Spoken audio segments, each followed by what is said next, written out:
Olá, bom dia, Pai do Senhor. Estamos aqui continuando a leitura, dia 31, Uma Vida com Propósitos, e vamos fazer a leitura e os comentários. Se você tiver alguma coisa a comentar, pode colocar aí embaixo, pode escrever no nosso blog, tá? Uma Vida com Propósitos, csf.blogspot.com. Nós criamos esse blog e vamos deixar registrado esses vídeos lá, e para que possam muitas pessoas serem abençoadas. Entendendo sua forma. Tu me formaste primeiro por dentro e depois por fora. Tu me tecestes no ventre da minha mãe. Salmo 139, verso 13. Somente você pode ser você mesmo. Deus projetou cada um de nós de modo que não houvesse réplica em todo mundo. Ninguém tem exatamente as mesmas composições de fatores que tornam você tão único. Isso significa que ninguém mais no mundo será capaz de desempenhar o papel que Deus planejou para você. Se você não fizer uma contribuição individual para o corpo de Cristo, ela não será feita por mais ninguém. A Bíblia diz: existem tipos diferentes de dons, existem maneiras diferentes de servir. Há diferentes habilidades para realizar o trabalho. 1 Coríntios, capítulo 12, verso 4 a 6. No capítulo anterior, vimos as duas primeiras, os dons espirituais, formação espiritual e o coração, opção do coração. Agora veremos o resto de sua forma para servir a Deus. Forma, aplicando os recursos pessoais. Os recursos pessoais são os talentos com os quais você nasceu. Algumas pessoas têm habilidades naturais com as palavras, já nascem falando. Outras têm habilidades atléticas inatas, destacando-se pela coordenação motora. Outros ainda são boas em matemáticas, muito música ou mecânica. Quando Deus quis construir o tabernáculo e fabricar todos os utensílios para adoração, providenciou artistas e artesãos que possuíam destreza, habilidade e plena capacidade artística para desenhar e executar todo tipo de obra artesanal. Êxodo capítulo 31, verso 3 a 5. O Senhor ainda hoje concede essas habilidades e milhares de outras para que possamos servi-lo. As habilidades vêm de Deus. Até mesmo com as habilidades usadas para pecar foram dadas por Deus. Essas estão apenas sendo mal utilizadas ou corrompidas. A Bíblia diz: Deus dá a cada um de nós habilidades para fazer bem determinadas coisas. Romanos capítulo 12, verso 6, parte A. E, visto que as capacidades naturais provêm de Deus, elas são tão importantes e espirituais quanto os dons espirituais. A única diferença é que você recebeu no nascimento. Uma das desculpas mais comuns que as pessoas apresentam para não servir é: eu simplesmente não tenho nenhuma aptidão a oferecer. É uma afirmação ridícula. Você tem dezenas, provavelmente centenas de habilidades inexploradas, desconhecidas e ociosas que estão adormecidas dentro de você. Vários estudos revelam que uma pessoa comum possui entre 500 a 700 habilidades, muito mais do que você imagina. Por exemplo, o cérebro pode armazenar 100 trilhões de fatos. A mente pode lidar com 15 mil decisões por segundo, como ocorre quando o seu sistema digestivo está trabalhando. O olfato pode perceber até 10 mil odores diferentes. O tato pode determinar um elemento com um micron de espessura. E a língua pode detectar o gosto de uma parte do quinino em 2 milhões de partes de água. Você é um conjunto de habilidades incríveis, uma criação maravilhosa de Deus.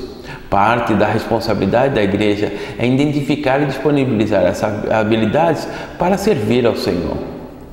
Qualquer habilidade pode ser usada para a glória de Deus. Paulo orienta: quando vocês comem, bebam ou façam qualquer coisa, façam tudo para a glória de Deus. 1 Coríntios, capítulo 10, verso 31. A Bíblia está cheia de exemplos de diferentes capacidades que o Senhor usou para a sua glória.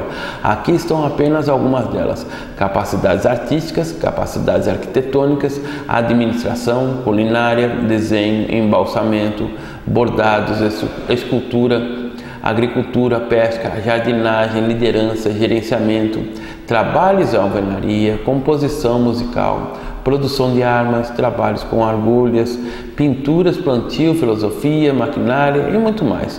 A Bíblia diz: há diferentes habilidades para realizar o trabalho, mas é o mesmo Deus que dá a cada um a habilidade para fazê-lo. 1 Coríntios, capítulo 12, verso 6. O Senhor tem um lugar na igreja onde sua habilidade pode se distinguir e você pode fazer a diferença. Cabe a você achar esse lugar. Deus concede a algumas pessoas a habilidade de ganhar dinheiro. Moisés disse aos israelitas: lembre-se do Senhor, o seu Deus, pois é Ele quem lhes dá a capacidade de produzir riqueza. Deuteronômio capítulo 8, verso 18. Pessoas com essa capacidade são boas em fazer prosperar os negócios, em fechar acordos ou vendas e obter lucro. Se você possui habilidade para os negócios, deve usá-la para a glória de Deus. Como? Primeiro, compreenda que sua habilidade provém de Deus e de todo o crédito a Ele. Segundo, use a sua empresa ou negócio para atender às necessidades de alguém e compartilhe sua fé com os que não creem. Terceiro, devolva ao menos o dízimo 10% do lucro para Deus, como ato de adoração. Deuteronômio capítulo 23 e outros. Por fim, estabeleça para você algumas metas de ser um construtor do reino e não um construtor de riquezas. Explicarei isso melhor no dia 34. Deus quer que eu faça aquilo que eu sou capaz de fazer. Você é a única pessoa neste mundo que pode empregar suas habilidades. Ninguém mais pode assumi-las, porque ninguém mais possui a constituição exclusiva que Deus lhe deu. A Bíblia diz que o Senhor supre você de tudo o que é necessário para fazer a sua vontade. Hebreus capítulo 13, verso 21. Para descobrir a vontade de Deus para a sua vida, faça um autoexame minucioso, a fim de saber em que você é bom e identificar as coisas com as quais você tem habilidade. Se Deus não lhe deu a capacidade de cantar bem, Ele não espera que você seja cantor de ópera. Ele jamais lhe pedirá que dedique a vida a uma tarefa pela qual você não tem talento. No entanto, as habilidades que você efetivamente possui são um forte indício de que o Senhor quer que você faça. São pistas para você conheça a vontade de Deus para a sua vida. Se você for bom em projetar, recrutar, desenhar ou organizar, é seguro supor que os planos dele para a sua vida incluem tal habilidade, de alguma forma. Deus não desperdiça a capacidade, Ele combina o nosso chamado com as nossas habilidades. As habilidades não foram concebidas apenas para que você se empregasse em uma profissão. O Senhor as concedeu para que você exercesse o ministério. Pedro disse: Deus deu a cada um de vocês algumas habilidades, algumas capacidades especiais. Estejam certos de que as estarem utilizando para ajudarem mutuamente, transmitindo aos outros as muitas espécies de bênçãos de Deus. 1 Pedro capítulo 4, verso 10. Enquanto este livro estava sendo escrito, aproximadamente 7.000 pessoas usavam habilidades para o ministério da igreja de Salt Black, suprindo todo tipo de serviço que você possa imaginar, consertando carros recebidos em doação para que sejam por sua vez doados aos que necessitam, encontrando os melhores negócios para a aquisição da igreja, trabalhando com paisagismo, organizando arquivos, divulgando arte, elaborando programas, projetando prédios, projetando tratamento de saúde, preparando refeições, compondo músicas, ensinando música, escrevendo propostas de subvenções, treinando times, fazendo pesquisas para sermões e traduzindo e realizando centenas de outras tarefas que requerem especialização. Dizemos aos novos membros: não importa no que você é bom, você deve fazê-lo para a sua igreja. Forma, usando o modo de ser. Não nos damos conta de como cada um de nós é verdadeiramente único. As moléculas de DNA podem se reunir em um número infinito de formas. A possibilidade de você algum dia vir a encontrar alguém exatamente igual a você é de 1 para 10 elevado a 2.400.000 a potência. Se você fosse escrever um número com cada zero de espessura de sua polegada, seria necessário uma tira de papel de 60.000 quilômetros. Para que você tenha uma ideia de que isso significa, alguns cientistas acreditam que o número de todas as partículas do universo não passa de 10 seguido de 76 zeros, muito menor que a possibilidade do seu DNA. Cada singularidade é um fato científico da vida. Quando Deus o fez, Ele quebrou o molde. Nunca houve nem haverá alguém exatamente igual a você. É óbvio que Deus aprecia a diversidade. Basta olhar em volta. Ele criou cada um de nós com uma combinação exclusiva de traços de personalidade. Deus fez os introvertidos e os extrovertidos. Fez as pessoas que gostam de rotina e as pessoas que gostam de diversificar. Fez os racionais e os emocionais. Algumas pessoas trabalham melhor em tarefas individuais, enquanto outras têm melhor desempenho em equipe. A Bíblia diz: Deus age por intermédio dos homens de maneiras diferentes, mas é o mesmo Deus que atinge seus propósitos mediante todos eles. 1 Coríntios, capítulo 12, verso 6. A Bíblia apresenta provas suficientes de que Deus usa todo tipo de personalidade. Pedro era sanguíneo, Paulo era colérico, Jeremias era melancólico. Quando você vê as diferenças das personalidades entre 12 discípulos, fica fácil entender a razão de alguns conflitos interpessoais. Não existe temperamento certo ou errado para o ministério. Todos os tipos de personalidades são necessários para equilibrar a igreja e dar-lhe sabor. O mundo seria um lugar muito chato se fôssemos a versão feijão com arroz. Infelizmente, as pessoas apresentam muito mais variedades. Seu modo de ser, isto é, sua personalidade, influenciará de maneira direta a maneira e o lugar em que você usa as habilidades e os dons espirituais. Por exemplo, duas pessoas podem ter o dom de evangelização, mas se uma é introvertida e a outra extrovertida, este dom será expresso de forma distinta. Um marceneiro sabe que é mais fácil trabalhar no sentido de fibras de madeira que de modo de perpendicular a ela. De igual maneira, quando você é forçado a atuar de certo modo, fora das características de seu temperamento, cria-se tensão e desconforto, e ainda se fazem necessárias quantidades extras de esforço e energia, sem falar que os melhores resultados não são atingidos. É por isso que imitar o ministério de alguém jamais produz resultados. Você não tem a personalidade da outra pessoa. Além do mais, Deus criou você para ser você mesmo. Você pode aprender com o exemplo de alguém, mas deve filtrar o que aprende por meio de sua forma. Temos hoje muitos livros e ferramentas que podem ajudá-lo a compreender sua personalidade, a fim de que você possa determinar como usá-los para Deus. Como um vitral, nossas diferentes personalidades refletem a luz de Deus em muitas cores e padrões.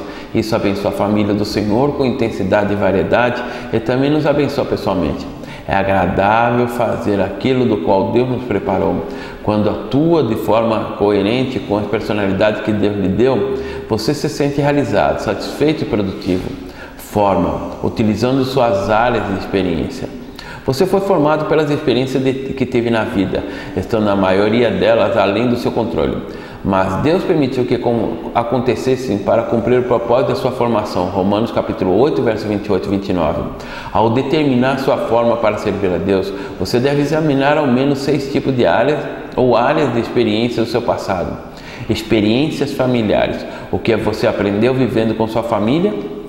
Experiências educacionais, quais eram as matérias favoritas na escola? Experiências vocacionais, em quais empregos você foi mais eficiente e mais gostou de trabalhar? Experiências espirituais, qual foi a época mais relevante com Deus? Experiências ministeriais, como você serviu a Deus no passado? Experiências dolorosas, com quais problemas, mágoas, espinhos e provações você aprendeu? E a última categoria, experiências dolorosas, que Deus mais usa a fim de preparar para o ministério. Deus jamais desperdiça uma dor. Na verdade, é muito provável que o seu ministério mais significativo surja de sua dor mais significativa. Quem poderia testemunhar melhor os pais de uma criança com síndrome de Down que outro casal cujo filho apresenta as mesmas características? Quem poderia ajudar melhor a recuperação de um alcoólatra que alguém que tenha combatido o demônio do alcoolismo e alcançado a liberdade? Quem poderia confortar melhor uma esposa trocada por um amante que uma mulher que tenha passado pela mesma agonia? Deus intencionalmente permite que você passe por experiências dolorosas a fim de capacitá-lo a trabalhar com outras pessoas. A Bíblia diz: Ele nos conforta em todas as nossas aflições, de modo que podemos confortar os outros. Quando alguém estiver aflito, seremos capazes de lhe proporcionar o mesmo conforto que recebemos de Deus. 2 Coríntios, capítulo 1, verso 14. Se você realmente deseja ser usado por Deus, deve entender uma verdade poderosa. As mesmas experiências que lhe trouxeram mais arrependimento e ressentimento na vida, aquelas que você gostaria de esconder e esquecer, são as que Deus quer usar para ajudar os outros. Elas são seu ministério. Para que Deus utilize suas experiências dolorosas, você deve, antes de tudo, desejar compartilhar. Você precisa parar de encobri-las e deve admitir honestamente as faltas, os fracassos, os temores. Fazer isso provavelmente tornará seu ministério mais eficiente. As pessoas são sempre mais encorajadas quando lhes encontramos que a graça de Deus nos ajudou no momento de fraqueza do que quando fazemos alarde da nossa força. Paulo compreendeu essa verdade, pois isso era honesto sobre o seu acesso de depressão. Ele admitiu: eu acho que vocês devem saber, amados irmãos, que tempos difíceis nós atravessamos na Ásia. Fomos realmente esmagados e oprimidos, e tivemos medo de não conseguir sobreviver. Sentimos que estávamos condenados à morte e percebemos como éramos fracos demais para socorrermos a nós mesmos. Isto, porém, foi bom, porque assim nós colocamos tudo nas mãos de Deus, o único que poderia salvar-nos, pois é capaz de levantar os mortos. E Ele nos ajudou mesmo e nos salvou de uma morte terrível. Sim, esperamos que Ele faça assim sempre. 2 Coríntios, capítulo 1, verso 8 a 10. Se Paulo tivesse mantido em segredo esse momento de dúvida e depressão, milhares de pessoas jamais haveriam se beneficiado dela. Somente experiências compartilhadas podem beneficiar os outros. Adolf Huller disse: experiência não é o que acontece com você, é o que você faz com o que acontece com você. O que você fará com uma experiência? Não desperdice sua dor, use para ajudar os outros. Após analisar as 5 vias que Deus utiliza a fim de moldá-los para o ministério, espero que você chegue a um profundo reconhecimento da soberania de Deus e obtenha uma ideia clara de como Ele o preparou para o propósito de servi-lo. Utilizar a sua forma é o segredo tanto de frutificação quanto de realização no ministério. Você será realmente eficiente quando utilizar seus dons espirituais e habilidades na área de interesse do seu coração, de modo que obtenha a melhor expressão de sua personalidade e de suas experiências. Quanto mais adequada a combinação, mais bem-sucedido você será. 31º dia. Pensando sobre o meu propósito de vida. Um tema para reflexão. Ninguém mais pode ser eu. Um versículo para memorizar. Deus deu a cada um de vocês algumas capacidades especiais. Estejam certos de estarem utilizando para lhe ajudarem mutuamente, transmitindo aos outros muitas espécies de bênçãos de Deus. 1 Pedro, capítulo 4, verso 10. Uma pergunta para meditar. Que capacidade dada por Deus ou experiência pessoal posso oferecer à minha igreja? Bom, hoje nós vemos uma coisa do qual a igreja é edificada. Nós vemos que a capacidade que Deus dá a cada um individualmente faz com que o corpo seja edificado. Volto a lembrar, Paulo usa o exemplo do corpo. Se um dedinho mínimo for cortado, nós perdemos toda a estrutura de ficar em pé. Então nós devemos pensar que ainda que as pessoas não tenham um ministério que chame a atenção, o trabalho dela, que às vezes atrás das cortinas, faz com que sustente muito mais a igreja. Eu vi muitas vezes na minha caminhada e muitas vezes trabalhando em ministérios que pessoas que viviam em oração, pessoas que não apareciam, que eram tímidas, mas viviam constantemente em oração, eram delas. Eu sentia que eram delas que vinha totalmente o sustento do ministério, a razão do ministério estar em pé e a igreja seguindo edificada e sendo abençoada. Muitas vezes você pode pensar: eu não tenho nada. Não acredite nessa mentira. Você sabe que Deus deu a capacidade. Para você descobrir, tente fazer. Comece limpando a igreja, comece limpando o banheiro, comece recebendo as pessoas, comece falando de Jesus, até encontrar aquela que você mais se agrade. aquela que você mais tem. Se você não tentar, se você não exercitar, você nunca vai saber. E o dom que Deus te deu, a maravilhosa dádiva que Deus te deu para ajudar a edificar o corpo de Cristo, nunca vai acontecer. E provavelmente isso vai impedir com que muitas pessoas sejam abençoadas. Se você não permitir acontecer na sua vida, não praticar, você nunca vai saber a experiência. Por isso que é importante, na obra de Deus, todos tentarem ter oportunidades, para que cada um possa descobrir aquele dom que Deus mais lhe deu, a que capacidade. O líder, na realidade, deve incentivar isso, para que cada um faça alguma coisa, para que cada um tenha oportunidade em todos os setores, para que possam ser ricamente abençoados e abençoadores. Quando você cumpre aquilo que Deus tem para a sua vida, você se sente completo, você se sente abençoado, você abençoa outros e a sua alegria passa para outras pessoas. Então eu vou deixar para você aqui o pensamento de hoje, para que você possa meditar. Pense no dia todo, se for possível releia, aí no blog nós temos o capítulo, você pode baixar o e-book também, mas leia somente esse capítulo, 31 dias de hoje. Que capacidade dada por Deus ou experiência pessoal posso oferecer à minha igreja? Pense nisso. O que você poderia usar para que possa abençoar outras pessoas e você ser ricamente abençoado? Até o dia de amanhã, no dia 32, do qual iremos falar sobre usando o que Deus lhe deu. Deus te abençoe e a paz do Senhor.